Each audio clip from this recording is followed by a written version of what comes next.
Today I'm going to show you my recipe for pad thai, and the first thing you need to do is make the special sauce, literally the special sauce. I like to make it in a mason jar, and I like to make a lot of it. You can actually use it for a general purpose Thai kind of dressing and some other things, anything with sort of South Asian cooking flavors in it. Anyway, so what I've got here is I've got 3 or 4 cloves of garlic crushed and a cup of white vinegar, and to that I'm going to add a half a cup of this stuff, which is fish sauce, nam pla, which is a traditional Thai ingredient, and it actually smells pretty gross. It's primarily fermented anchovies, so it smells pretty darn fishy by itself, but believe me, it adds the distinctive flavor that you need. So don't substitute anything for this. I know people who've tried to put in soy sauce and other stuff, and it just doesn't work. The good news is you can get this in just about any grocery store, and certainly in an Asian specialty store. So we got a half a cup of fish sauce in there.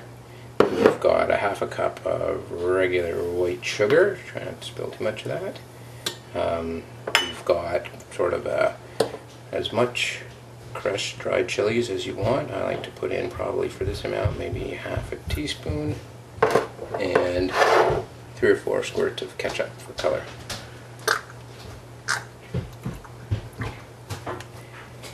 And that's basically all there is to it. Just stick the lid on top of that, shake it up really well to get all the sugar dissolved in there. The one thing that this is missing, which would be traditional, is a couple of tablespoons of chopped fresh cilantro, but we have some folks in my house that are not big fans of cilantro, so I don't put that in. So just shake that up, get it all dissolved, and then stick it in the fridge. Ideally you make this... Okay, now comes the rice noodles, rice stick. These ones are about 1/4 of an inch, I think it even says 5 millimeters in width, blue package. Anyway, the trick is you got to bust them up before you soak them. So what I like to do is the karate chop method. Watch this.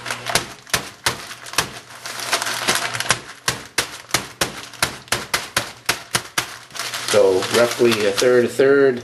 Do this in the package, otherwise you will hurt yourself, because they're very, very sharp. And then stick them in a bowl. You might have to bust them up a little bit. Fill that with water. I use warm water. You can use cold, I suppose. And you got to soak them for probably at least an hour, if not more, to get them soft enough. So the next thing you want to do is make what is essentially an omelet. So a couple of eggs scrambled with a couple of teaspoons of water, and into a hot pan that's got a tablespoon of oil or so in it.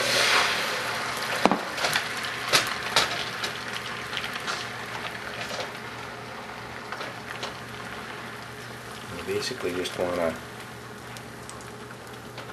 run the egg around there.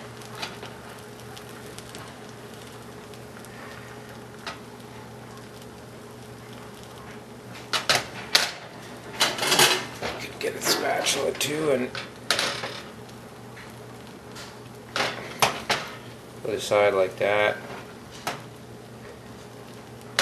similar to how you do an omelet.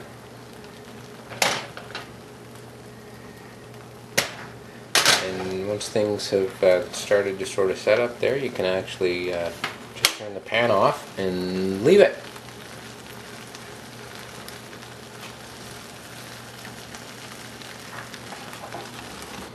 So after this omelet guy here is set up and cooled a little bit, ooh, still pretty hot, roll them up just like that,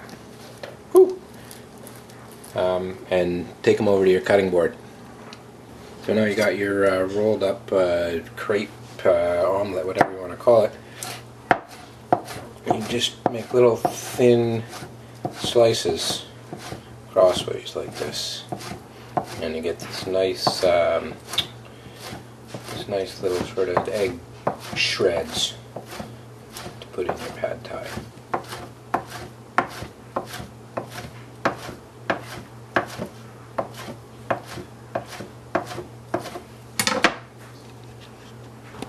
Alright, here I've got, I don't know, a pound maybe, more or less, boneless, skinless chicken breast that I've sliced up, and I'm going to go and cook that in a wok.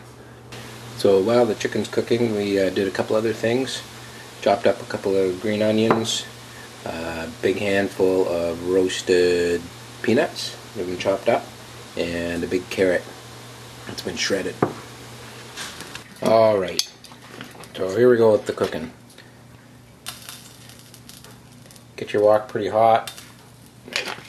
Put a tablespoon of oil or so in there. Get that going around. And then take a good bit of your magic sauce here. I want to say I'm going to put in, let's see, about that much. That's a little less than half, so probably 3/4 of a cup, something like that. And you need to wait until that essentially comes to a boil, so that'll take a minute. So that's cooking along there pretty good now. First thing to do is take your noodles that you have drained extremely well, rinsed really well. So 3 or 4 complete changes of water in the bowl there. Drain them out. They need to get all the starch and stuff off them, or they'll stick together and become a big glutinous mass. So get the noodles in there, and you're more or less heating everything through and getting the noodles to suck up a little bit of that moisture, and that'll soften them up. So I just go ahead and put everything else in at this point. So there's the chicken. No big deal that there's some juice in there. There are the shredded carrots.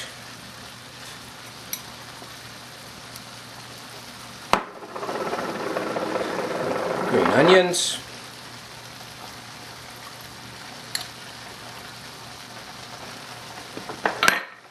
Chopped peanuts. And those egg shreds we made before. So this is quite a wok full. Just going to be a little careful about mixing this up, but essentially just get everything all mixed up together there. And then what I do is stick the lid on the wok and let it steam up for a while. And you've got to pay a little attention to it, because I can see that a lot of my magic sauce has already been sucked up there, and if you don't keep the noodles wet, they'll stick to the bottom of the wok. So once you get everything all mixed up together and it's cooked for a bit, you might need to add a little bit more sauce.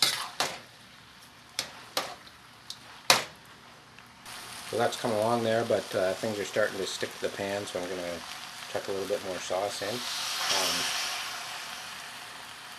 There's different schools of thought on how wet you want this thing to be. I happen to like my pad thai quite saucy. I think some people would tell you that traditionally it should be a little bit dry. I like mine saucy, so I put a lot of sauce in when I'm cooking it, and then I actually serve it with additional sauce. And the beauty of this stuff is, if you make a great big batch like that, you have lots left over if you want to add it. It keeps in the fridge for ages and ages. If I take pad thai for leftovers the next day, I'll often take a little container with some extra sauce in it, and then after I heat it up in the microwave, I'll throw some extra sauce on it to make sure that it's still a little bit damp. Alright, and that's it. Basically, turn off the heat. You can take that to the table or serve it up right here. You should serve it immediately, and enjoy.